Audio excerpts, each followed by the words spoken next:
Antes de nada me gustaría decir que soy plenamente consciente de que este vídeo va a generar muchas opiniones contrarias a la mía, va a generar muchas reacciones negativas, muchos comentarios, seguramente varios de ellos insultantes, porque si ya ha ocurrido con los vídeos dedicados a María Magdalena, pues ¿qué no ocurrirá con Jesús de Nazaret?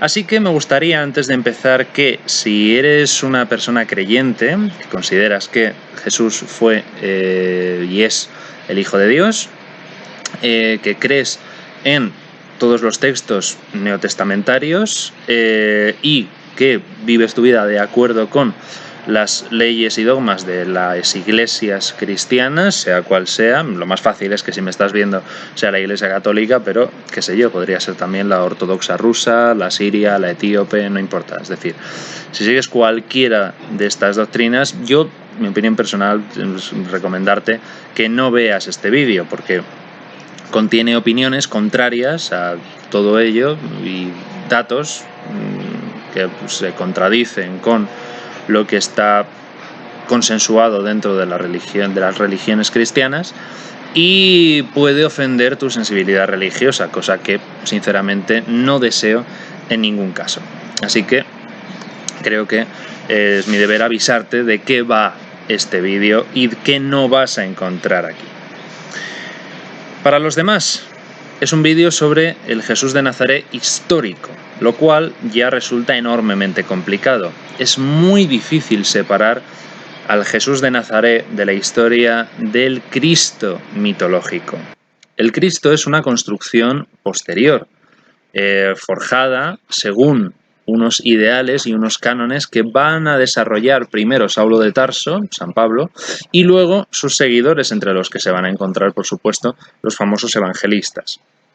El cristianismo, tal y como lo conocemos a día de hoy, es el cristianismo paulino, simple y llanamente. Hay muchísimos textos evangélicos, pero solamente han sido aprobados estos 4. Por lo tanto, el cristianismo que se practica a día de hoy es, digámoslo así, el cristianismo que triunfó, el cristianismo que venció a los demás cristianismos. Pero no me interesa hablar tanto de el cristianismo de los primeros tiempos como de la figura del Jesús de Nazaret histórico, si es que es posible.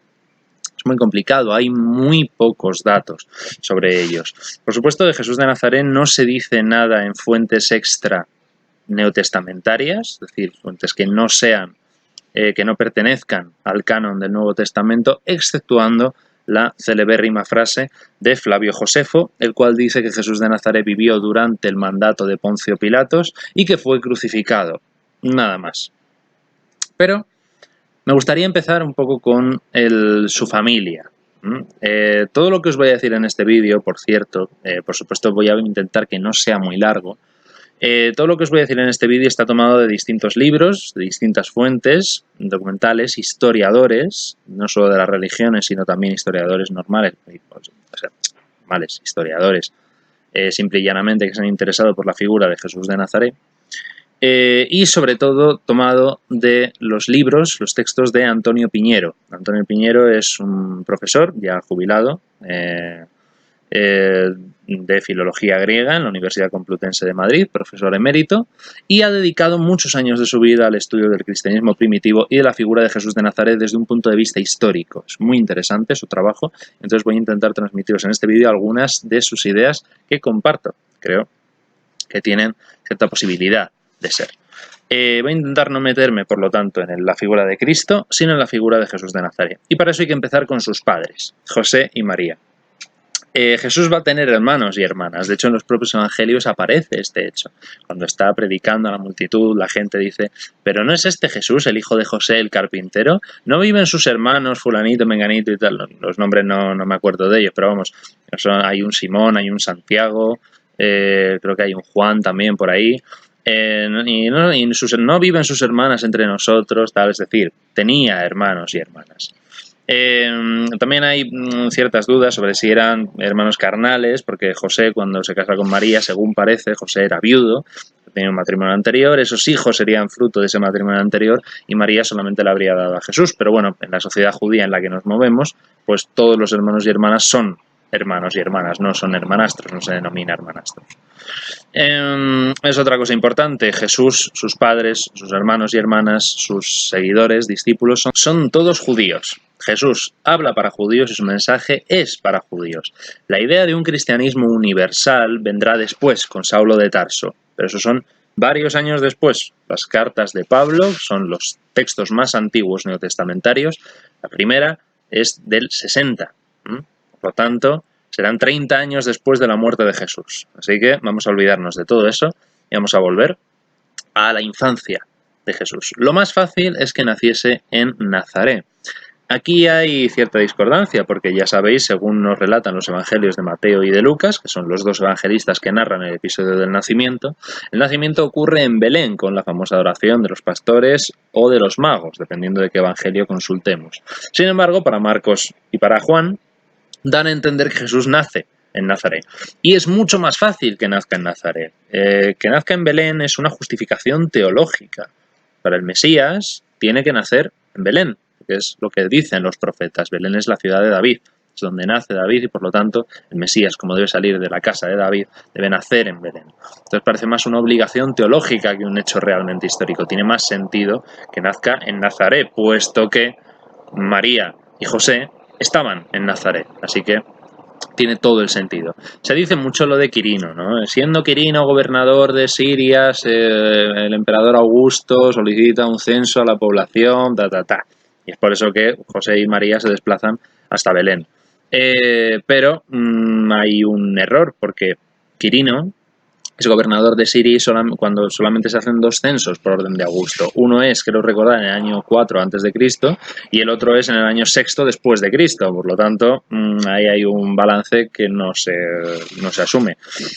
Otra cosa es que Herodes, el famoso Herodes, ¿no? El de la matanza de los inocentes, hecho que por cierto nunca se ha demostrado históricamente que ocurriese, ese Herodes muere en el año 4 a.C., por lo tanto no tiene ningún sentido que Jesús naciese en ese hipotético año 1 y que Herodes le estuviese buscando para matarle, porque Herodes había muerto 4 años antes.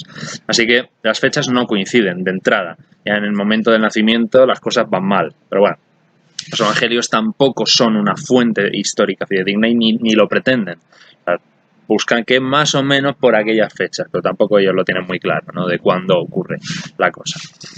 El caso es que seguramente nace en Nazaret. Estamos hablando, insisto, del Jesús histórico, no del Cristo. Jesús de Nazaret nace en Nazaret y tiene lugar allí su infancia y su juventud, ¿no? Entre Nazaret y Jerusalén, que es a donde iban todos los judíos para celebrar el Pesaj, la fiesta de Pascua. Está ahí todo normal. Y hay un vacío importante en las fuentes evangélicas sobre esos 18 años que pasa entre que se pierde en el templo de Jerusalén con 12, 13 años y se aparece otra vez a orillas del río Jordán para ser bautizado por Juan con 30 tacos. Ese episodio del templo en el que se pierde y sus padres le encuentran discutiendo con los, entendemos que eran saduceos, discutiendo sobre la Torá y las escrituras y todos los rabinos sorprendiéndose enormemente del conocimiento que tiene el niño. Eso encaja muy bien con toda la tradición esta de los dioses niño, que ya al nacer o muy jóvenes demuestran habilidades absolutamente extraordinarias, ¿no? Tenemos el ejemplo de Hermes, el ejemplo de Buda, el ejemplo de Krishna y tantos otros. Esos 18 años se han utilizado ese vacío legal en el que ningún evangelio relata exactamente qué es lo que ocurre para justificar que todo lo que aprendió Jesús y transmitió después lo aprendió en esos años y algunas veces en territorios completamente insólitos. Hay libros que hablan de que en realidad se fue a Egipto, que se marchó a Etiopía, que se marchó a la India, que se marchó a Inglaterra incluso, que estuvo viajando, incluso viajando por todo el mundo, un mix de todos, que aprendió de distintos maestros, que aprendió yoga, que aprendió las tradiciones celtas, que aprendió, meditación zen, vete a saber. O sea, tantas cosas, ¿no? Que luego lo aglutinó todo y lo transmitió. No, o sea, entiendo que es una idea muy bonita, ¿no? O sea, la idea de un joven judío, ¿no? Que marcha por todo el mundo, que recibe toda la sabiduría de todos los pueblos, las aglutina y las transmite y ahí se crea el cristianismo. ¡Guau! O sea, como teoría flipas. Como realidad histórica, no. De hecho, no hace falta que Jesús se hubiese ido a ningún lado. Toda su enseñanza y todo su mensaje aparece ya en la tradición judía. Todo. La literatura rabínica está plagada de las enseñanzas de Jesús antes de Jesús. Insisto, Jesús y todo su entorno era judío, plenamente y puramente judío, y hablaba para judíos, y su mensaje era para judíos. Entonces no se puede entender el mensaje de Jesús si antes no se entiende el judaísmo, en toda su expresión y en todas sus ramas. Entonces, esta idea de no, es que Jesús fue el fundador del cristianismo, en absoluto, ni de lejos. Pero es que ni siquiera Pablo de Tarso es el fundador del cristianismo. El cristianismo vendrá bastante tiempo después. Pero bueno, no ese es el tema.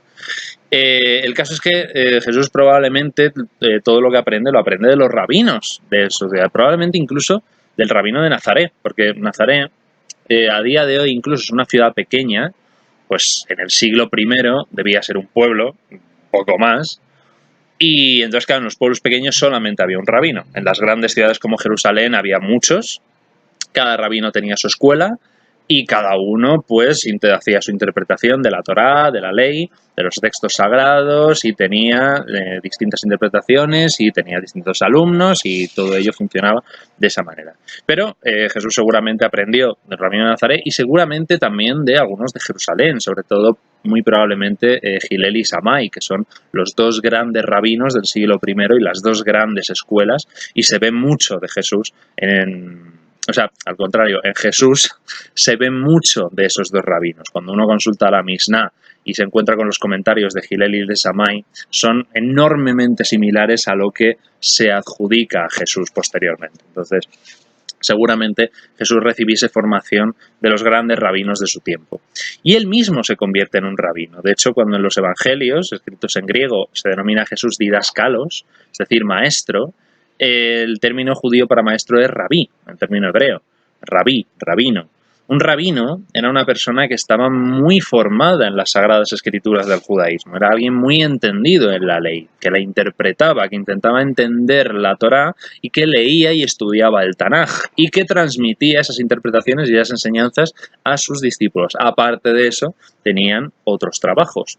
Podría ser, yo qué sé, zapateros, curtidores, ceramistas, yo qué sé, cualquier empleo.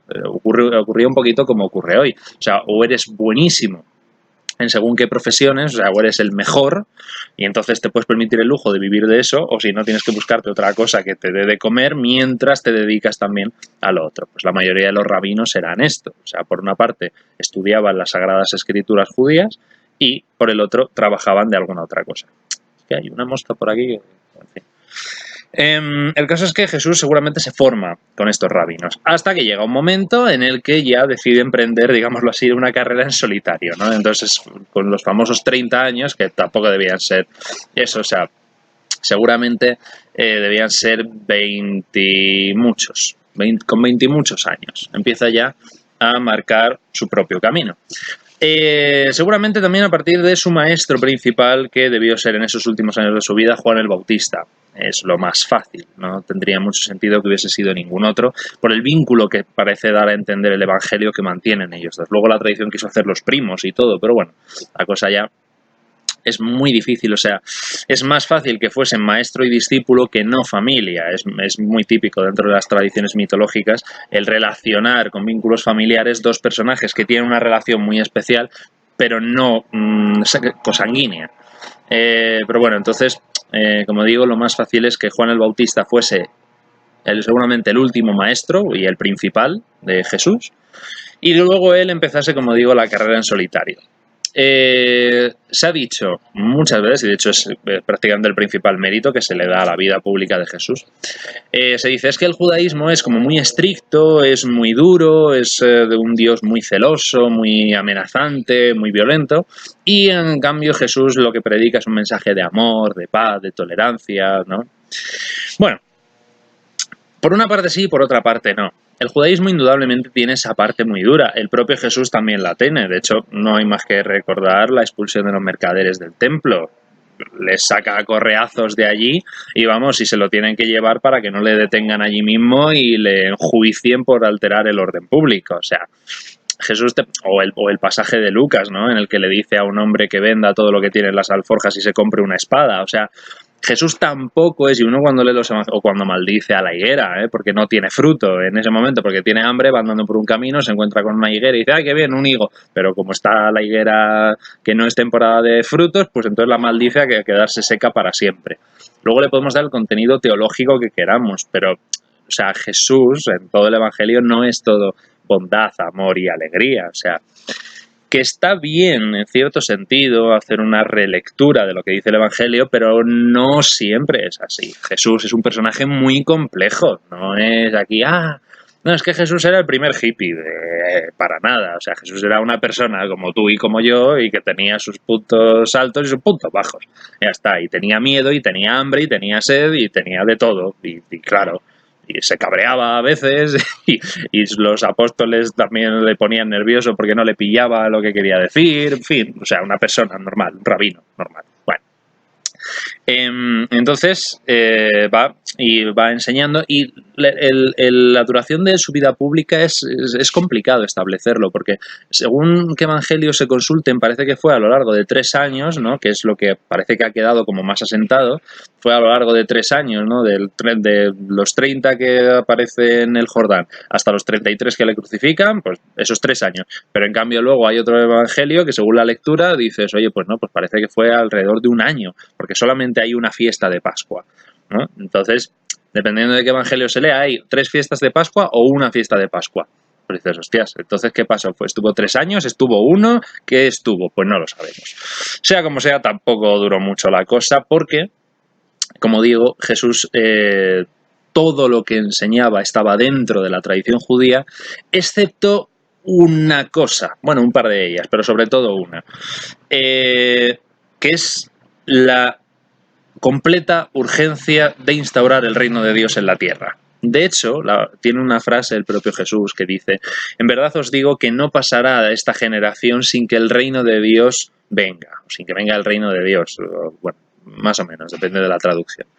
Es decir, Jesús tiene un pensamiento y una interpretación de la ley enormemente apocalíptico, es decir, considera que el reino de Dios se va a instaurar ya. Y por eso su ética, que decimos que es tan peculiar y tan llena de amor y todo ello, insisto, toda esta idea del amor dentro del judaísmo ya está en la tradición rabínica anterior a Jesús. Jesús lo único que hace es tomarla e interpretarla. Por supuesto que desarrolla una interpretación propia de la Torá, pero sobre todo son 2 pilares fundamentales en los que, digamos, se distancia del resto de los rabinos, los que conforman realmente su escuela. El primero es o sea, la idea de el reino de Dios va a venir ya, o sea, ya. Y el segundo es su propia interpretación de la Torá, que es lo que aparece constantemente en los evangelios, ¿no? Cuando se dice, habéis oído que fue dicho a los antiguos, o habéis oído que fue dicho a vuestros padres, y menciona, pues yo que sé, algún pasaje del Deuteronomio, o del Levítico, o de, yo que sé, los Salmos, o no sé, pues lo que sea. Y entonces dice, pero yo os digo que tal, ese pero yo os digo, tal y como lo hemos traducido nosotros, es muy puñetero, es una traducción muy metida a mala idea, porque parece que habéis oído que fue dicho X, pero yo os digo que Y, como si lo que yo digo Y sustituye a lo que se dice X, imposible, ni de coña. O sea, en hebreo original y en arameo original, que es lo que hablaba Jesús y es lo que debía querer decir realmente, es que habéis oído que fue dicho esto, y yo os digo que esto lo que significa es esto, es decir, que X lo tenéis que interpretar como Y, pero no estoy sustituyendo Y por X, porque si lo hubiese hecho, sus propios discípulos lo hubiesen apedreado, le habrían lapidado. O sea, si decir, perdona, o sea, un judío está renegando de la ley de Moisés, vamos, y te la pidan, sin más ni más, sin más historias. O sea, Jesús no habría durado 2 telediarios, hubiese hecho, y habría sido apedreado por sus propios discípulos. No es eso lo que hace. Él no rechaza a la ley de Moisés, de hecho, insisto, lo que dice es, no penséis que he venido a quebrar la ley, no he venido a romperla, sino a cumplirla, a hacer que se cumpla. Lo que pasa es que le da una interpretación distinta a la de los otros fariseos. Por cierto, también importante. Es que claro, son muchos datos y tampoco me quiero extender demasiado, pero fíjate, llevamos ya 20 minutos, madre mía. En fin, Jesús es un fariseo, es uno más, es lo único que encaja dentro de la sociedad en la que estaba estructurada el judaísmo en esa época. Entonces habla con los demás fariseos de cosas de fariseos. En cambio, con los saduceos habla de cosas entre saduceos y fariseos. Por ejemplo, cuando habla de los saduceos habla sobre la inmortalidad del alma, sobre la existencia o no de los ángeles, sobre si existe vida después de la muerte o no existe. En cambio, de los fariseos, pues habla de versículo X, versículo Y, ¿qué te parece esto que dices? Porque los pilares sobre los que se asienta su base de creencias es la misma con otros fariseos. En cambio, con los saduceos no tienen nada que ver y por eso es completamente opuesto. Y por supuesto Jesús no fue un esenio, para nada, ni por supuesto tampoco fue un celote, aunque sí parece que en su grupo de seguidores había celotes. Pero bueno, me estoy un poco desviando del tema y se me está haciendo esto demasiado largo. Entonces, la idea de la sucesión de conceptos, pues toda esa sucesión de ideas y de conceptos está tomada del judaísmo y de la tradición rabínica. Entonces va enseñando a sus distintos apóstoles y discípulos y seguidores y todo ello, hasta que uno de los pilares de su escuela cae en poca gracia a los romanos. Y es que esta idea de que el reino de Dios está de ya para allá es enormemente sedicioso. ¿Por qué? Porque ese reino de Dios no acepta ni a un Pilatos, ni a un Caifás, a un sumo sacerdote, ni por supuesto a un emperador romano como era Tiberio. El reino de Dios significa la instauración de la ley de Moisés en toda la tierra. Y entonces es la aplicación absoluta del judaísmo en el mundo. ¿Qué pasa? Eso los romanos lo consideran sedición, porque se reniega del emperador, que recordemos, el Imperio Romano estaba gobernando Palestina en ese momento. Entonces era una provincia más. Y Jesús rechaza al Imperio Romano. Y tanto hincapié hace que los romanos intentan capturarle varias veces. Sin embargo, no será hasta que él mismo se cree el Mesías, que es ya al final de su vida, al final de esos 30 y pocos años que debía tener, si no 30, que hace su famosa entrada en Jerusalén, ¿no? Recordáis todos, montada sobre el asno, en la fiesta de los tabernáculos, todo el mundo ahí con las palmas y demás, porque es una réplica exacta de la entrada que hace Salomón en Jerusalén, según se relata en Crónicas. Entonces, y de hecho, Hosana al hijo de David es literalmente al hijo de David, a Salomón. Entonces lo que le cantan es, porque Jesús es perfectamente consciente y el pueblo es perfectamente consciente de que lo que está haciendo es copiar la entrada de Salomón en Jerusalén para ungirse él mismo como rey de Israel y como Mesías prometido. Entonces entendemos que en esos días él sí se creyó que era el Mesías. No hay ninguna prueba de que antes de ese momento tuviese ninguna intención de arroparse con el título de hijo de Dios ni nada por el estilo, pero en ese momento sí. Y es ahí, en esa celebración de la Pascua, cuando los romanos le capturan, le juzgan y le crucifican. Sobre esto, ¿qué se ha dicho al respecto? Que no, es que le mataron los judíos, pero tal, los judíos no tuvieron, bueno, si tuvieron algo, tuvieron muy poquito que ver, o sea, el problema que tenía Jesús era con Roma, no con los judíos. Entonces, siempre se ha echado la culpa a los judíos porque el cristianismo se ha amparado siempre en el poder que le ha dado el emperador o el gobernante de turno, entonces hay que estar a bien con el poder y por lo tanto, pues hay que criticar siempre a los judíos, pero históricamente los judíos, un rabino más, a lo mejor con un poco más vinculado con el mundo apocalíptico y del fin de los tiempos y todo eso, bueno, pero los esenios también estaban ahí y eran exactamente igual de apocalípticos o puede que incluso más. Pero los judíos no tuvieron mucho que ver en el asunto, fueron sobre todo los romanos. Y luego una cosa que siempre me ha llamado mucho la atención en los últimos años, es verdad un poco menos, pero en los 90 y 80 sí que aparecieron varios libros como que planteaban la posibilidad de que Jesús hubiera sobrevivido a la crucifixión, que lo hubiesen bajado, curado y que hubiese huido y estuviese en India, ¿no? En Cachemira, ¿no? Hay un libro, de hecho, que es Jesús vivió y murió en Cachemira. No, por la sencilla razón de que los romanos sabían matar perfectamente bien. Esto lo deja muy claro Antonio Piñero. O sea, nadie sabe de dónde ha salido la tesis esta de que no, es que Jesús pudo sobrevivir a la cruz. Para nada. O sea, los romanos a un sedicioso, desde luego, le matan bien, le clavan bien, le dejan ahí bien y por supuesto se aseguran de que esté muerto perfectamente. O sea, no lo dejan bueno, pues nada, pues tal. O sea, los romanos no hacían las cosas como de, si esto ya, pues ya estará muerto. No, perdone usted, o sea, asegúrese de que este hombre está muerto porque es un sedicioso contra Roma, contra el emperador y contra el imperio. O sea que hay que matarlo bien. Entonces Jesús muere en la cruz y es lo que dice Flavio Josefo. O sea, vivió durante el gobierno de Poncio Pilatos y murió en la cruz, murió crucificado, punto pelota. Ya está, no hay más. Entonces terminó sus días así. Lo que siempre sea, y ya con esto termino, lo prometo, que es 25 minutazos, madre mía, es que es un descontrol. En fin, lo que siempre se ha dicho de que Jesús tenía de innovador con respecto al judaísmo es la idea de la bondad, del amor, de la gracia y tal, y de su ética, ¿no? La ética particular de amar al prójimo y todo ello. Esa ética, la ética de poner la otra mejilla ante una bofetada, es una ética de urgencia. Está clarísimo. O sea, la frase "no pasará esta generación hasta que el reino de Dios venga" implica que hay que olvidar todas las ofensas y hay que vivir con todos los demás purificándose y no pagando las ofensas porque el chiringuito se va a cerrar ya. O sea, el mundo se termina. Entonces no ganas nada vengándote de tu vecino o de quien te haya ofendido porque Dios va a venir ya y nos va a juzgar a todos. O sea, no hace falta que tú actúes de juez y verdugo porque ya va a venir Dios para ello. ¿Qué ocurre? Que cuando no solamente pasó esa generación, sino la siguiente y la siguiente y la siguiente, esa ética se ve que no funciona. Es imposible vivir con esa ética. Es enormemente complicado. Entonces yo todavía no he conocido a ningún cristiano que siga la ética de Jesús al pie de la letra. Ninguno, porque no se puede. No se puede, es complicadísimo, complicadísimo. No hay ser humano que lo soporte.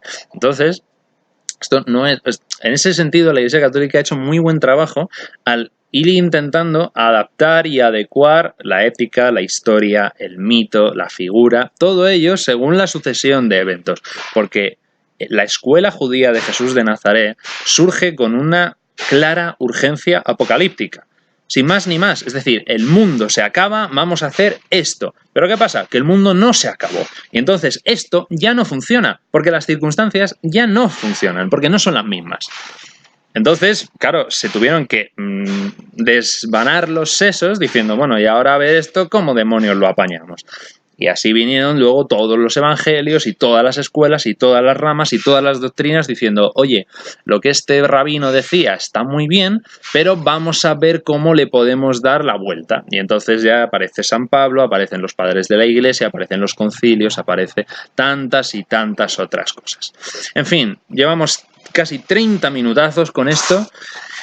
Hemos hecho un recorrido, creo que me gustaría haber dicho breve, pero no ha sido breve, pero bueno, hemos visto la vida de Jesús de Nazaret, lo que debió ser.